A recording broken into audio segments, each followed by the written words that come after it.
Ce matin, les ambulances de Médecins sans frontières se succèdent à l'hôpital de Tabar pour amener les victimes d'une attaque à main armée. Depuis des mois, Port-au-Prince vit au rythme des tirs et la nuit dernière n'a pas été épargnée par les violences. Oui. Ok, il n'est pas blessé. Regardez, ouais. Il n'est pas blessé. Son ciseau spécial. Il passe sous peau, mais il n'est pas blessé. Xavier, l'un des chirurgiens orthopédistes, intervient rapidement. Nous sommes des blessés par balle, issus tous de la même région, de Pétionville. On les a amenés au centre de Tiojo, où ils ont été stabilisés. Après stabilisation, on les transfère toujours à Tabar, qui est pratiquement l'hôpital central. Là, ils sont aux urgences, où ils passent la première évaluation pour déterminer le niveau de gravité des lésions. Ça, c'est habituel qu'on ait 4 à 5 blessés à venir de seul coup. Il était 2 h du matin quand les membres d'un gang ont fait irruption dans un temple vaudou où se déroulait une cérémonie. Les hommes ont tiré dans le tas, tuant 3 personnes et en blessant 9 autres. Parmi les victimes, 5 filles âgées de 12 à 25 ans sont prises en charge par l'équipe d'MSF.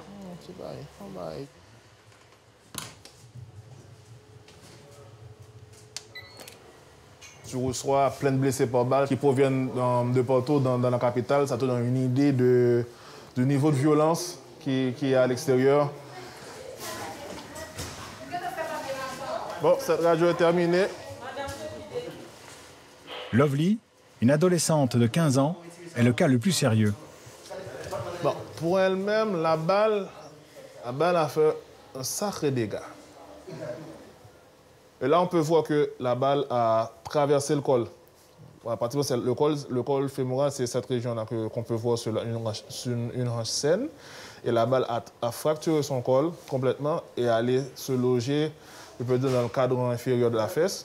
Côté clinique, je peux dire que, vu le positionnement de la balle et le fait qu'elle a fracturé son col, et elle n'a pas d'atteinte vasculaire. Et c'est là, c'est un coup de chance.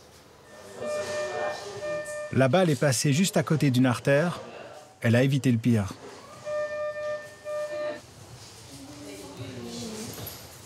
Ce n'est que vers 6 h ce matin que les parents de Lovely ont été prévenus de la tuerie. Le trajet jusqu'à l'hôpital, rallongé par de longs détours pour éviter les zones d'affrontement entre les gangs, a été éprouvant et angoissant. Les parents ne savaient pas dans quel état était leur fille.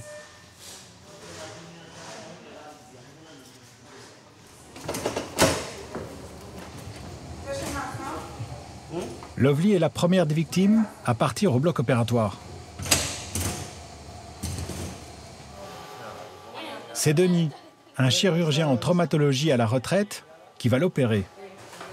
On mettra 2 fiches de fixateur qu'on laissera sortir.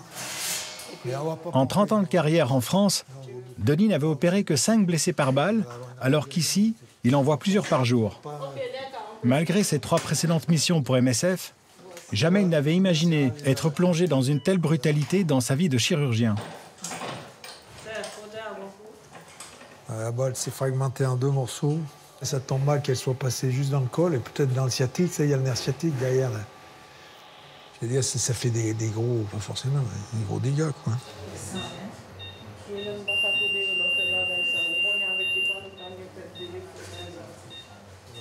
Mais le pronostic n'est pas bon pour cette fracture. On va déhacher cette petite. Voilà.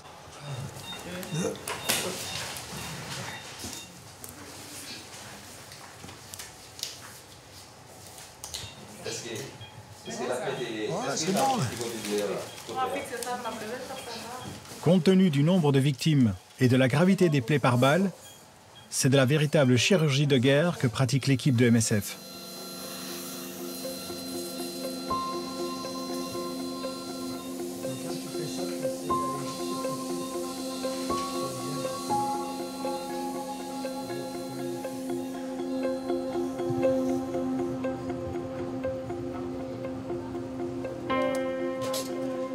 Haïti a sombré dans le chaos général, où la violence est véritablement enracinée. La terreur règne à Port-au-Prince et personne n'est à l'abri. Femmes, hommes, vieillards, enfants, riches ou pauvres, tout le monde est une victime potentielle. Les gangs sont armés et organisés comme jamais auparavant et leur guerre territoriale fait chaque jour plus de victimes. Rien qu'à Port-au-Prince, on estime à 90 le nombre de gangs qui règnent sur l'ensemble des quartiers populaires et le centre-ville. Dans ce climat d'anarchie absolue, l'activité de l'hôpital ne cesse de croître, reflétant l'état du pays.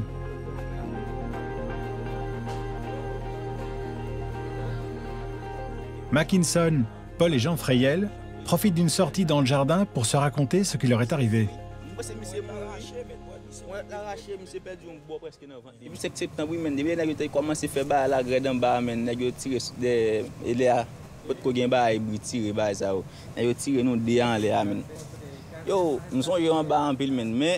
Et même là, nous venons ensemble.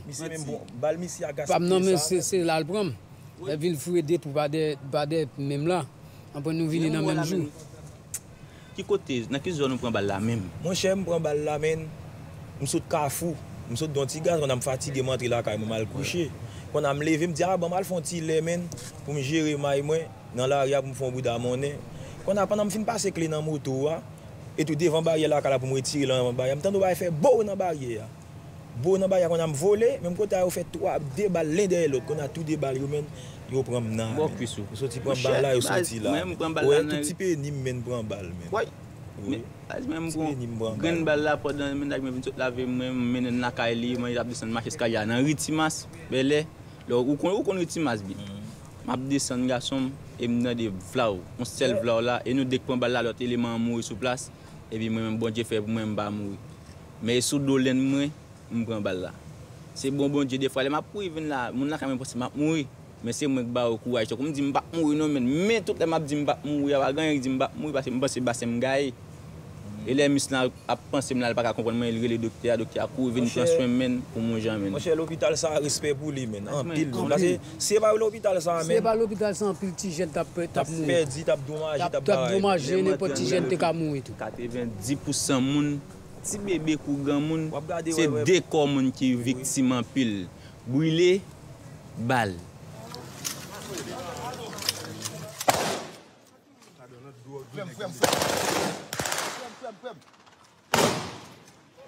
La situation s'est encore aggravée après l'assassinat du président Jovenel Moïse en juillet 2021.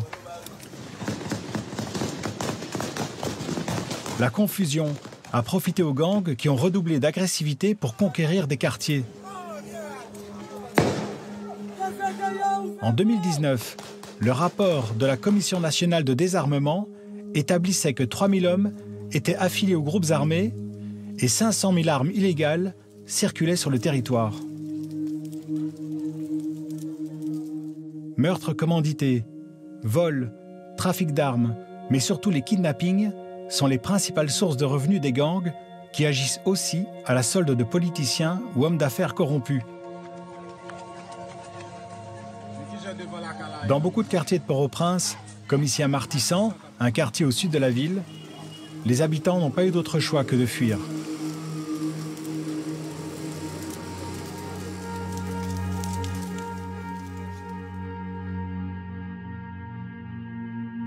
Présent en Haïti depuis une trentaine d'années, MSF continue, comme nous l'explique Thierry, qui est coordinateur de projet, d'adapter ses interventions à l'augmentation de la violence. Nous avions un centre d'urgence situé en plein cœur de Martissant. Et au courant de ces dernières années, je dirais 2019-2020, la violence urbaine s'est développée et est devenue hors de contrôle. Donc le centre d'urgence de MSF s'est situé sur une ligne de front avec différents groupes armés qui s'échangeaient des coups de feu. Le centre d'urgence a été ciblé délibérément par ces tirs. Donc bien heureusement pour nous, personne n'a été blessé, mais clairement il devenait pratiquement impossible pour nous de continuer nos activités. La zone est une vraie zone de guerre, tout est déserté, voitures renversées, camions brûlés, Donc de toute façon, la population n'habite plus sur place. La situation sécuritaire s'est fortement dégradée ces 8 dernières semaines. Le dernier événement marquant, c'était la présence de snipers postés sur les toits d'églises qui ont ciblé des civils, des mamans, des commerçants qui passaient dans la rue, dans la zone de Bel Air. Depuis l'été 2020, rien qu'à Port-au-Prince, près de 19 000 personnes ont été forcées de quitter leur domicile. Une partie d'entre eux ont trouvé refuge dans des camps de déplacés aménagés dans la ville.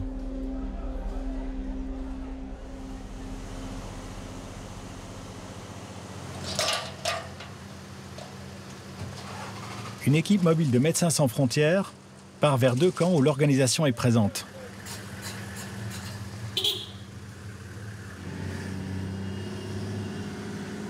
Aujourd'hui, chaque déplacement dans Port-au-Prince est source d'appréhension pour les équipes MSF. Les voitures se déplacent en convoi et les chauffeurs sont en permanence sur leur garde. Les risques de kidnapping et de tir sont bien réels.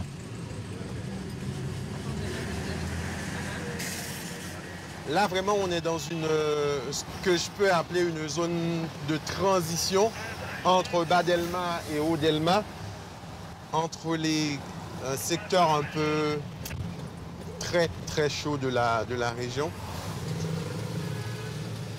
Alexandre est chargé de communication chez Médecins sans frontières et connaît bien les problèmes d'insécurité dans la capitale haïtienne.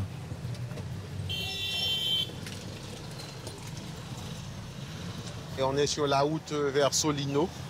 On retrouve une population qui a été forcée de laisser leur maison à cause des affrontements entre les groupes armés. Certaines personnes sont déplacées depuis un peu plus d'1 an, d'autres sont un peu plus récents.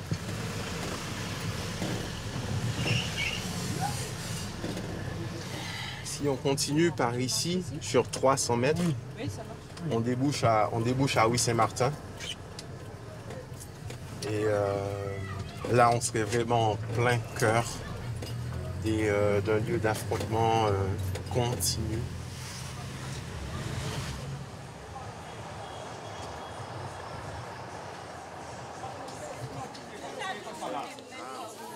Ici, 1000 personnes vivent dans un bâtiment inoccupé d'un complexe sportif. Les familles n'ont eu le temps d'emporter que quelques affaires avant de se sauver.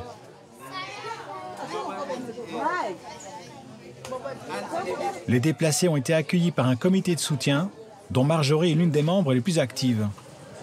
Elle a aidé de nombreuses familles à s'installer. Combien de familles habitent dans la chambre? Où faut-il entrer? Nous avons 10 familles qui habitent dans la chambre.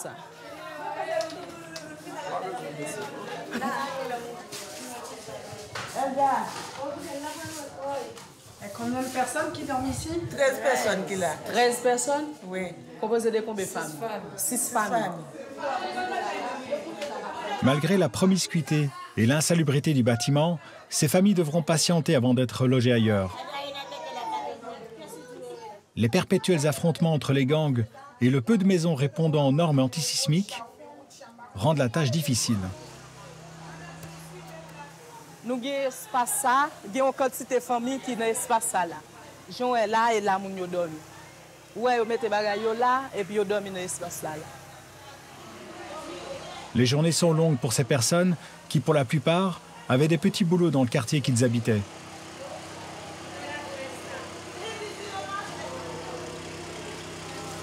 Ils n'ont aucun moyen de subsistance et comptent sur la solidarité au sein du camp et des habitants du quartier.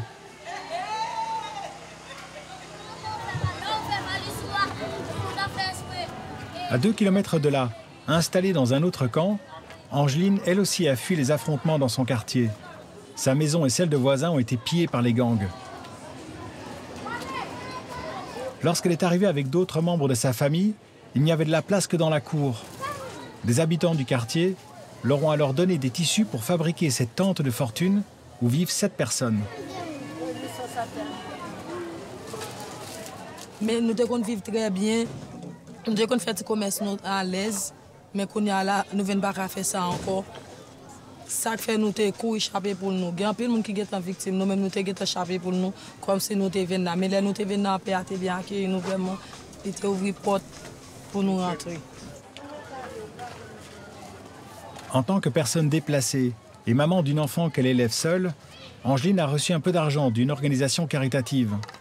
Elle a décidé de monter un petit commerce pour subvenir aux besoins de sa famille. Comme si il y a des gens qui sont venus, les grands pour les pagner comme moi vendre. Est-ce que ça permet de gagner assez d'argent pour prendre soin? Non, là c'est obligé parce que c'est là-dedans, moi prends, moi baille, moi aider. Il n'y a pas de rien, papa n'a pas de rien, maman n'a pas de rien, moi j'ai un petit sem, petit sem, comme c'est tout comme ce commerce là et là m'oblige chaque jour me prendre pour nous manger. Comme si nous pas gagner mais nous pour nous ta la ferme caillon l'autre côté. Maison n'a toujours pour jusqu'à maintenant, il toujours à frapper. Il toujours à frapper, moun toujours à tomber, moun a mourir, petit bébé a prend balle. Si mon petit bébé a prend balle. Pour zone non, on pas aucune idée pour comme si pour me retourner là-dedans encore.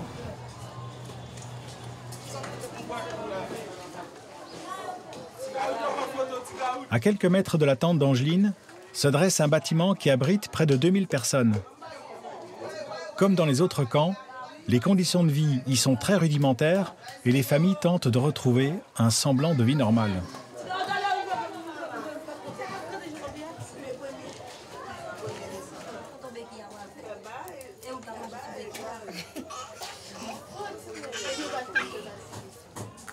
Les enfants ne vont pas à l'école et ne peuvent sortir du camp pour des raisons de sécurité. Alors ils aident leurs parents dans les tâches quotidiennes.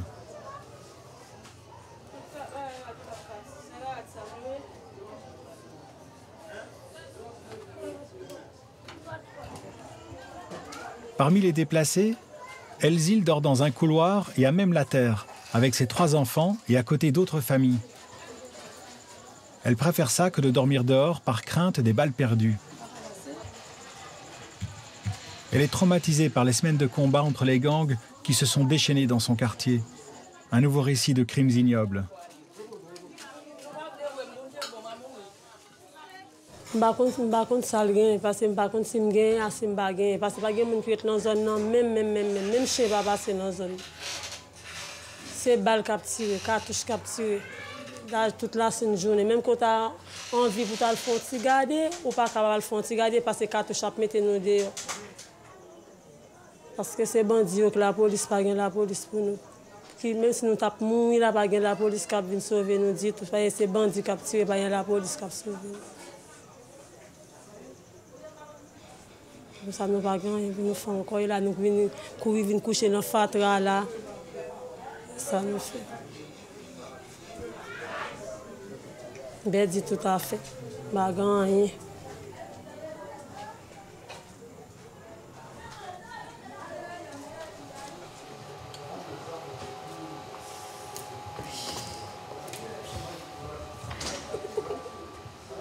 À l'hôpital MSF de Tabar, 2 jours après son arrivée, Lovely doit subir une deuxième intervention chirurgicale.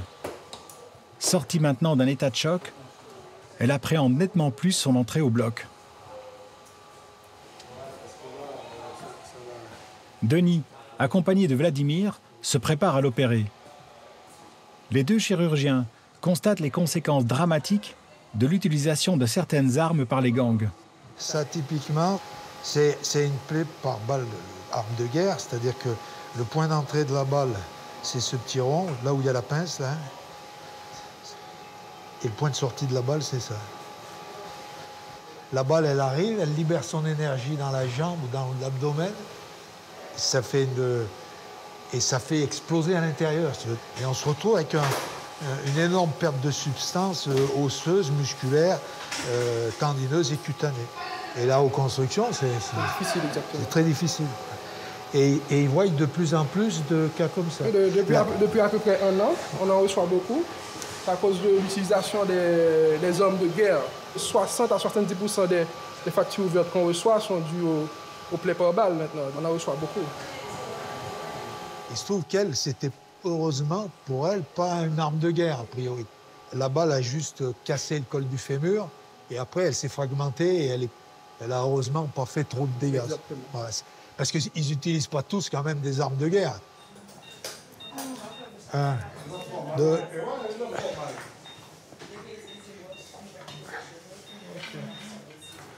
Voilà. Et descendre, parce que tu vois. Ah, on n'est pas loin. Défais celui-là. Voilà, c'est bon. À l'extérieur de la salle, des infirmières tentent à leur manière de rassurer Lovely.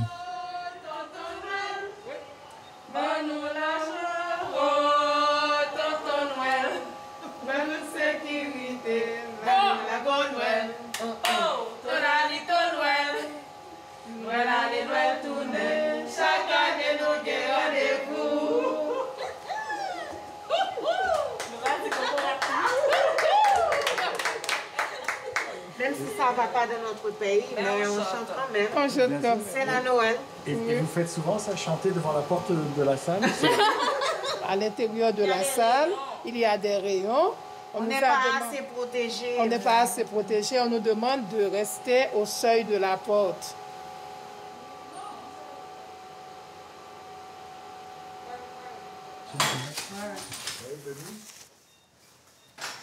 Comment s'est passé?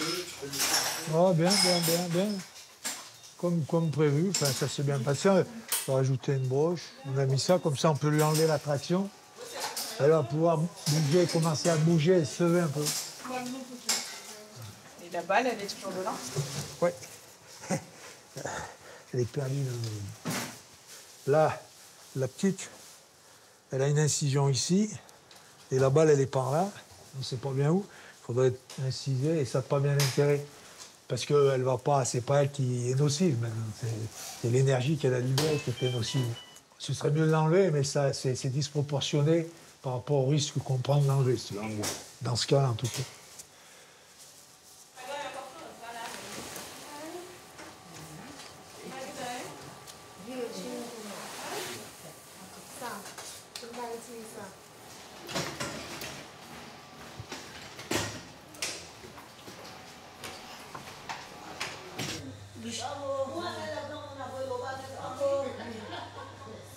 Le lendemain, la maman de Lovely retrouve sa fille pour la première fois.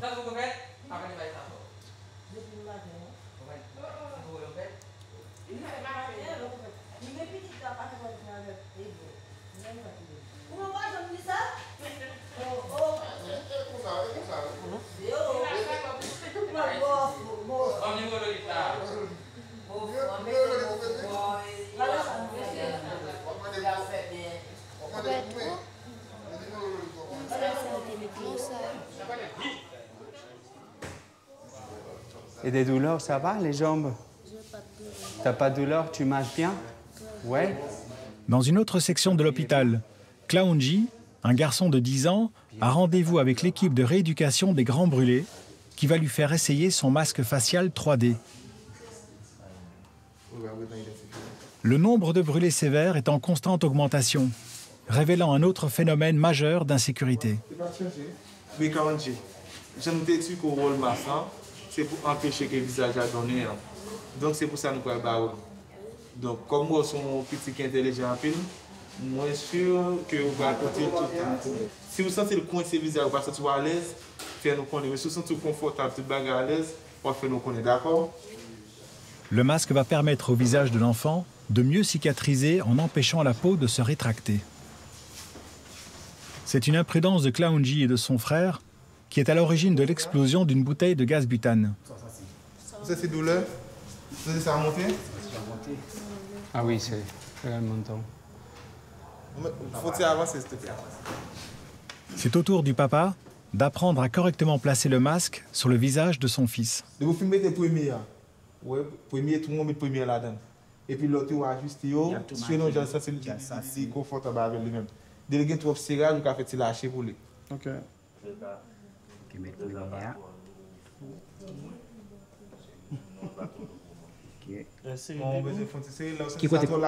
Il côté pour serrer en bas ou bien en l'air? Le bon là? À quel sens tu peux aller? Ça devait être à ça? OK. OK. Bouche la bonne. Bébé. Marlene est l'une des 450 employés de l'hôpital.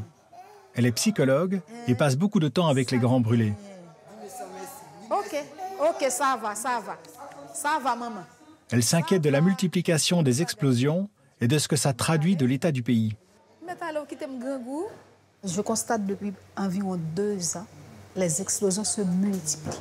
On a compris qu'il y a un grave problème d'éducation là-dedans. Partout, dans toutes les zones, il y a des marchands de gasoline et malgré tout, il n'y a aucun contrôle. Même quand l'État dit que, bon voilà, on empêche aux gens d'acheter, de stocker de la gasoline, étant donné qu'il n'y a pas de suivi, donc les gens continuent à le faire. Et comme conséquence, c'est des explosions. Et à la suite de ces explosions, c'est des décès. Et ça, maintenant, à ce moment, ça devient un problème de sécurité publique.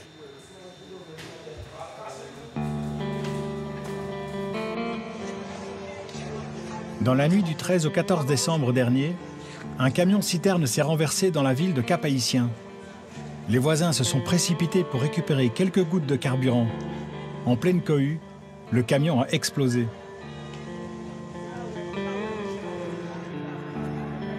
Le bilan provisoire s'élève à 90 morts et des dizaines de blessés graves.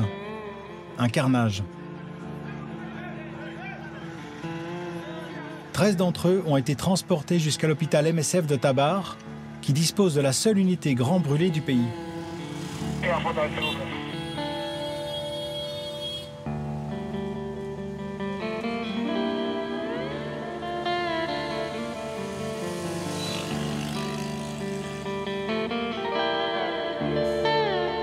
Dans un tel climat de peur et d'angoisse, l'anxiété finit par s'emparer de chaque habitant de Port-au-Prince. Alexandre ne fait pas exception. Quand on entend parler d'insécurité, fort souvent on fait référence au banditisme, au braquage, aux tirs de groupes armés. Mais les sources d'insécurité ici sont multiples. Multiples. Genre, il y a les risques de tremblement de terre, il y a les voitures il y a les automobiles en mauvais état, il y a les chauffeurs de taxi-moto indisciplinés, il y a par exemple les microcentres de gaz propane sauvages partout. Genre, tout autour de toi est source d'insécurité. Quand tu es dans la rue, vraiment tout, absolument tout autour de toi est source d'insécurité. Beaucoup de personnes se sont résolues à quitter le pays, à fuir. Littéralement. Il y a eu une immigration massive en République dominicaine, en Amérique du Sud, en Amérique du Nord, etc. Le plus dur dans mon cas, je n'arrive pas à me projeter à l'étranger. Je n'arrive pas à intégrer, genre, le fait de devoir immigrer. C'est impossible, pour être honnête, pour être rationnel. C'est impossible de se projeter en Haïti dans 10 ans. C'est impossible. Dès le lendemain matin, Alexandre est rattrapé par la réalité du pays. C'est pas beau à voir. Vraiment, c'est pas beau à voir. Là, nous avons un autre enlèvement collectif. C'est une quinzaine de passagers qui ont été enlevés à bord d'un autobus à Bassin-Bleu, dans le département du Nord-Ouest. Le minibus assurait le trajet Port-de-Paix, Port-au-Prince. Donc, ils ont été enlevés ce matin. Le chauffeur et les passagers ont été emmenés.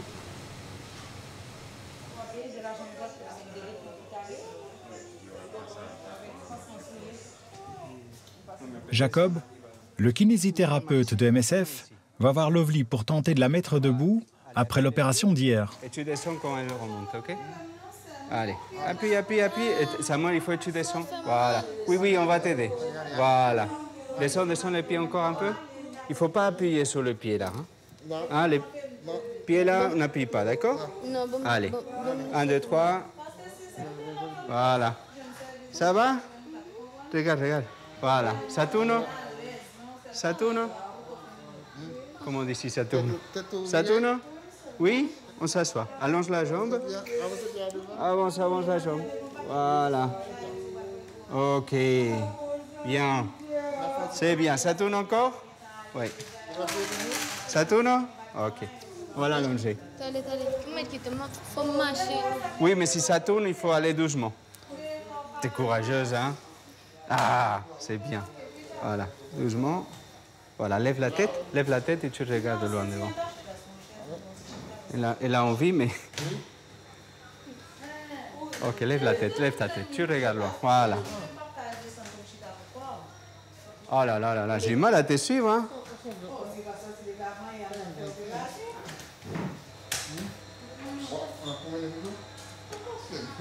Non? Ok.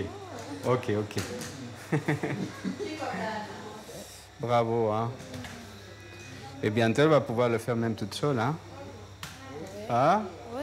Waouh! Doucement. Voilà. Bravo, hein? Bravo! On est tous surpris, agréablement surpris. Il a beaucoup de courage quand même. Hein, c'est assez récent, toute cette opération. Hein, on l'a repris hier. Mais même aujourd'hui, vraiment, elle a beaucoup de courage. Hein. Allez. Heureuse de marcher, et malgré la fatigue, Lovely semble bien décidée à prolonger la séance. Tu veux aller dehors? Oh là là. Allez, c'est bien.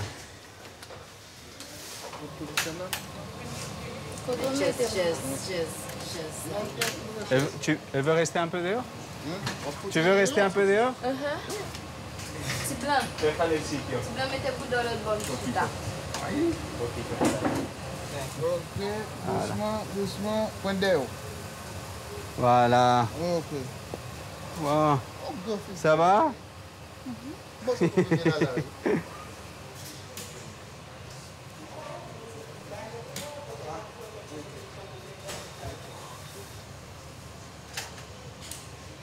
Les souvenirs de cette terrible nuit lui réapparaissent.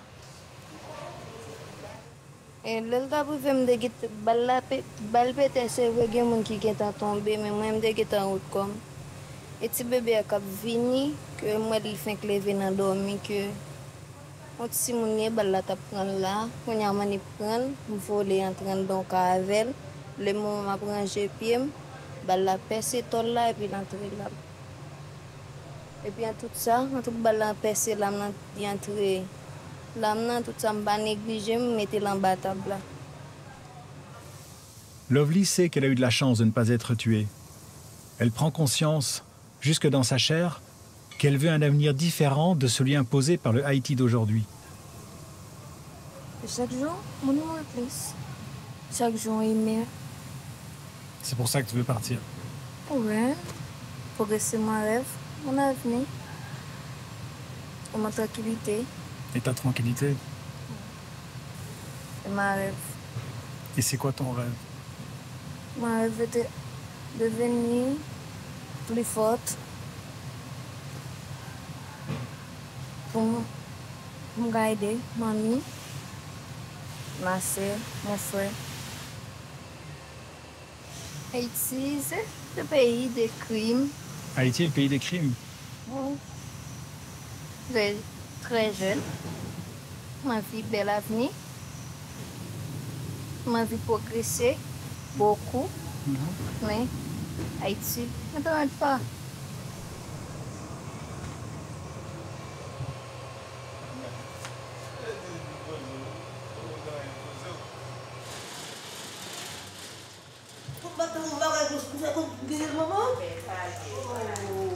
Bonsoir. Comme chaque jeudi, Jonas fait le tour de l'hôpital et tente de mettre un peu de bonne humeur parmi les blessés. Ok, donc objectif pour nous, c'est passer un petit temps ensemble dans la musique, aider nous déstresser nous un peu. Donc ok, musique nous va chanter là, c'est une musique d'encouragement liée, donc une musique qui dit pas laguer ça. Des fois même si la vie pas écouter monde qui dit ou pas jamais parce que c'est malheureux. Et un peu de monde qui pas jamais dans sa qui est destiné. Soleil bon j'éclaire pour tout le monde. Faut pas laguer, même si les vents tout bas.